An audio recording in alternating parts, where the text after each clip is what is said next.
Hello, Niarma. This is Robert Schreiber from the 12 o'clock African dance class.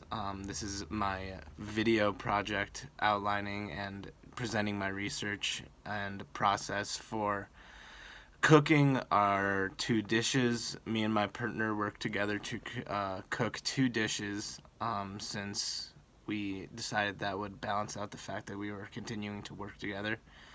And the two dishes we made for the potluck, end of year potluck, were matembele and ground shito.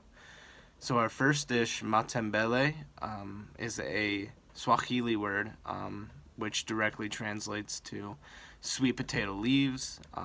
This is a leaf that is found in a lot of African cuisine, and the matembele dish specifically focuses on the sweet potato leaves as a center of the dish as a whole. We cooked the Liberian version, or Liberian spin on the dish, which is cooked with seasoned chicken, with onions and on top of rice.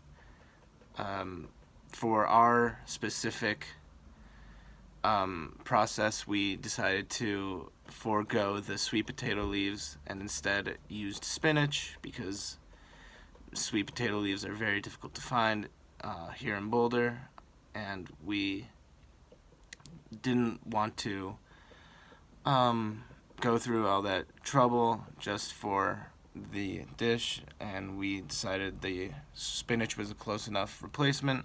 You just go ahead with that.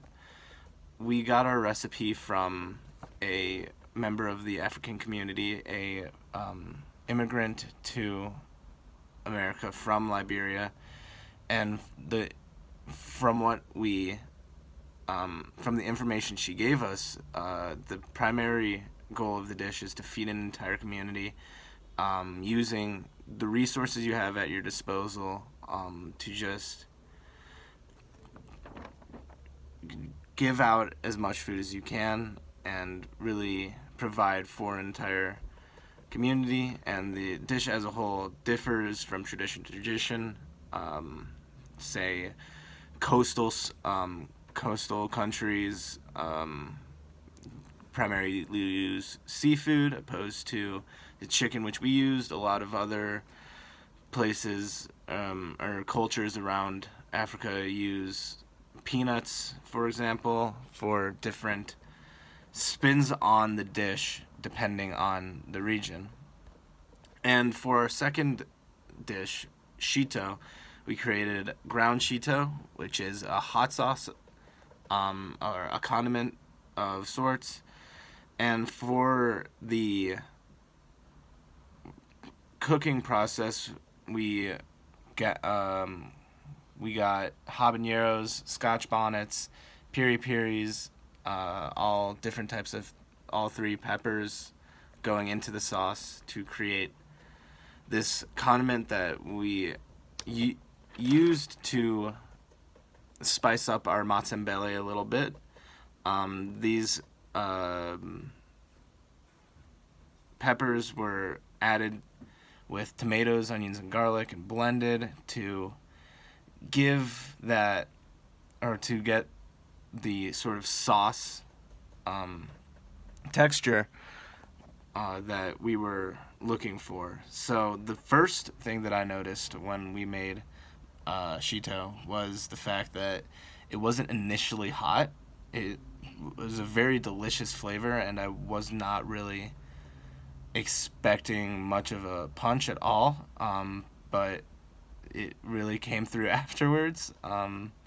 It just tasted really delicious to me, and it was really tasteful, but immediately after, it really ended up scalding my tongue. And so that was really cool, really delicious taste, and I was really happy with our result for cooking shito. And though hot peppers are not directly African by inhabitants, a lot of peppers have been added to cuisine to give it that hot feel and give it that punch that is so desirable in African cuisine.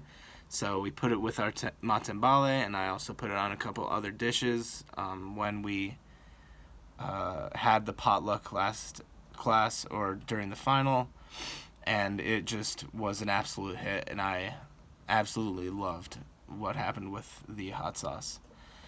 And those were our two dishes. Thank you for watching my video and hearing about my process creating this food. I want to thank you for the class as a whole as well. I've learned so much from you and from dancing in general, and I can't thank you enough for all you've taught me. Thanks.